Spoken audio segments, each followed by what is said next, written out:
일기 신도시들이 재정비 촉구에 나섰습니다. 지자체장들이 한 목소리를 내고 힘을 모으기로 했다는 점에서 주목되는데요. 이도영 창원대 연구교수와 함께 관련 이야기 나눠보겠습니다. 어서 오십시오. 네, 안녕하세요.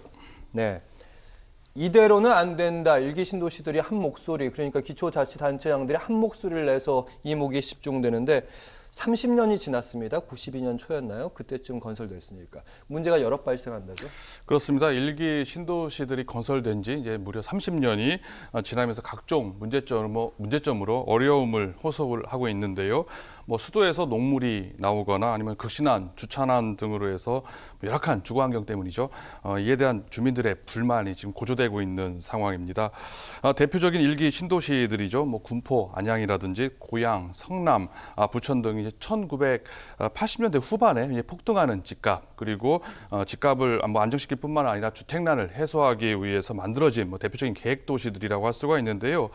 이들 지역은 1989년에 계획이 수립이 됐고요. 1992년도 말까지 입주가 완료된 지역이기도 합니다. 하지만 이제 건설 당시에 이제 녹에 취약한 철제로 이제 배관을 만들다 보니까 작은 충격에도 수돗물에서 녹물이 지금 흘러나오고 있는 상황입니다. 요즘에는 스테인리스 관으로 해가지고 부식에 강한 관을 쓰기 때문에 그런 문제가 잘 발생하지 않는데요. 당시에는 철제로 이제 배관을 만들었다는 그런 문제점이 있고요. 또 단열이 취약하기 때문에 냉난방비도 지금 많이 나오고 있는 상황입니다. 특히 이제 주차난이 심각하다고 말씀드렸는데요. 세대당 주차 면수가 평균 0.8대에 불과한 수준입니다. 지금 집집마다 차가 2대씩 있는 경우도 많이 있고요. 우리나라의 자동차 등록 대수가 인구 2.1명당 한 대인 수준이라는 통계에 비춰볼 때 상당히 일기 신도시에서 채 한 대가 되지 않는 주차 면수는 상당히 심각한 주거 환경이라 볼 수가 있습니다. 매일같이 퇴근길에 주차 전쟁을 주차하기 위해서 집 주위, 아파트 주위를 배회하는 경우도 있다고 전해지고 있는데요. 무엇보다 노후화로 인한 시민들의 안전 그리고 생명과 직결될 수 있다는 구조적 문제가 크다고 볼 수가 있습니다. 소방 설비라든지 균열의 문제가 있을 수도 있고요. 이런 점에 비춰볼 때 일기 신도시들에 대한 좀 대책 마련이 시급한 상황이라고 이렇게 볼 수가 있습니다. 네, 아파트 단지를 재건축해야겠다, 리모델링 해야겠다, 노후주택 개선에 대한 욕망은 클 텐데 욕구도 크고요. 사실은 재건축 같은 경우는 선호는 하겠지만 쉽지는 않겠죠. 그렇습니다. 지금 일기 신도시가 이런 열악한 주거 환경으로 인해서 재정비를 좀 너도나도 좀 촉구를 하고 있는 상황입니다. 일기 신도시의 이런 열악한 주거 환경을 개선하기 위해서 조합이라든지 추진위원회를 결성을 해서 리모델링을 하거나 재건축을 지금 너도나도 추진을 하려고 하고 있는데요. 현재 법 체계로는 한계가 지금 많은 상황이라고 볼 수가 있습니다. 일단 정부가 일기 신도시 리모델링 활성화에 대해서 좀 부정적인 스탠스를 가지고 있다고 볼 수가 있습니다. 지난 7월 달이었었죠.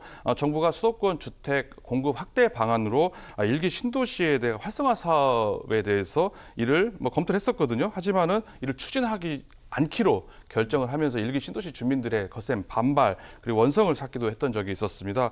게다가 리모델링이라든지 수직으로 이렇게 증축하는 경우도 리모델링에 포함된다고 할 수가 있는데요. 안전성 검토에서 속속에 걸리는 사업 추진 과정에서 도출되는 제도적 규제, 법률상 문제점으로 인해서 실질적으로 리모델링 사업 추진에 있어서 어려움이 많이 있는 상황이라고 볼 수가 있습니다. 일기 신도시들에 대한 리모델링이 쉽지만은 않은 상황이다 이렇게 볼 수가 있을 것 같고요. 재건축의 경우도 마찬가지라고 볼 수가 있습니다. 지금 대부분 단지가 용적률 200% 이상인 경우가 많거든요. 그렇기 때문에 사업성이 떨어집니다. 또 상대적으로 낮은 용적률, 즉 사업성이 높은 지역이라 하더라도요. 현 정부 들어와서 다소 안전진단 기준이 높아졌기 때문에 높은 진입장벽으로 인해서 실제로 재건축을 추진하기가 쉽지 않은 상황입니다. 사업성이 낮으면 할 수가 없고 높은 경우라 하더라도 재건축이 추진하기 어려운 상황이다 보니까 일찌감치 재건축을 포기하는 단지들도 속속 나타나고 있는 상황이고요.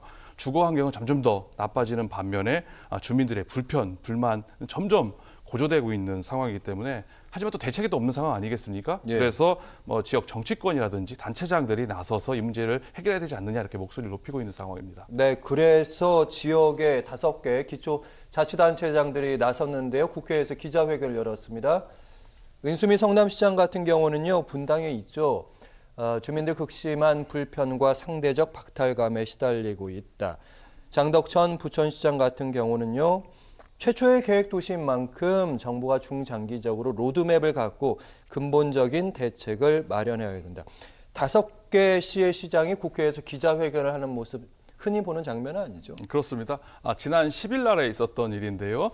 수도권 지역의 5곳의 단체장이죠. 앞서 말씀드렸던 군포, 안양, 그리고 성남, 고양, 부천이라는 5군데 시장이 모여서 이제 국회에 모였었습니다. 그래서 일기 신도시 활성화를 위한 상생, 협약 그리고 합동 기자회견을 열었는데요. 뭐 보기 드문 모습이라고 볼 수가 있습니다.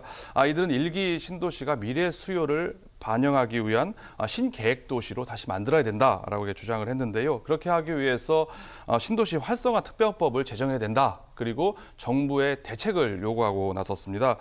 이날 해당 단체장뿐만 아니라 지역 국회의원들까지 너도나도 없이 참석을 해서 해당 단체장들의 행보에 힘을 실어주는 모습도 보였었는데요. 이날 국회에서 열린 합동 기자회견은 5개 지자체장이 돌아가면서 각각 자신이 준비한 회견문을 낭독하는 형식으로 진행이 됐습니다. 저마다 자기 지역 그리고 일기 신도시의 문제점에 대해서 자신의 주장, 자기 지역구에 대한 주장과 논거를 제시를 했는데요. 하지만 결과적으로는 공통 문문은 결국 신도시 활성화를 위한 특별법을 제정해달라. 그리고 이를 위해서 정부가 특단의 대책을 마련해달라는 점에 있어서 공통적이라고 볼 수가 있습니다. 현재 지자체에서 각종 대응을 하고 있는데요. 그건 한계가 있는 상황이고요. 정부가 적극적으로 나서서 일기 신도시 문제를 근본적으로 해결해줘야 된다. 특히 이제 신도시 이제는 원도심이 된 일기 신도시들을 이제 재생 사업을 해야 될 뿐만 아니라 도시 공간의 근본적 혁신을 위해서 용적률을 완화해서 재건축을 활성화시킬 수 있다든지 이런 특단의 지원책을 정부가 마련해야 된다라고 5군데 지자체의 한 목소리를 냈다 이렇게 볼 수가 있습니다. 네.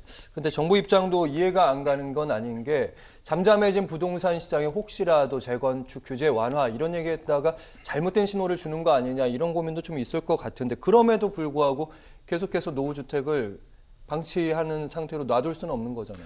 그렇습니다. 일기 신도시가 점점 노후화가 되고 있는 문제점이 있는 반면에 정부는 일기 신도시를 활성화하는 것보다 3기 신도시를 지정해서 개발해서 이제 주택을 공급하겠다라는 데 방점을 짓고 추진을 하고 있는데요. 그렇다 보니까 앞서 일기 신도시들이 이제 앞으로 쇠퇴하느냐 상생할 수 있는 방안이 있느냐 갈림길에 놓여 있다 이렇게 볼 수가 있습니다.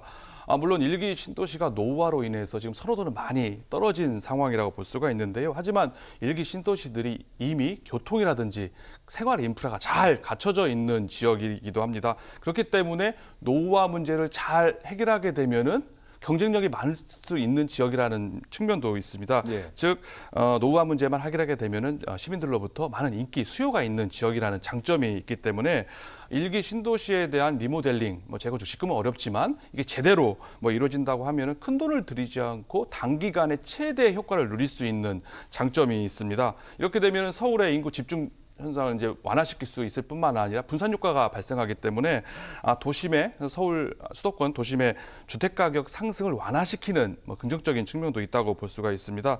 즉 일기 신도시들에 대한 리모델링, 재건축을 통해서 주택 시장을 안정화시킬 수 있다는 가능성이 충분히 있기 때문에 정부 입장에서는 3기 신도시 공급에만 집중하지 말고 일기 신도시 를 활성화시킬 수 있는 지원책 마련에도 조금 더 집중을 해야 된다 이렇게 하는 의견이 지금 많이 나오고 있습니다. 네, 그래서 민주당도 이제 재건축 완화를 통해서 공급 확대 방안 또 한번 검토해 보겠다 이런 입장인 것 같긴 한데 일단 또 지켜보도록 하겠고요.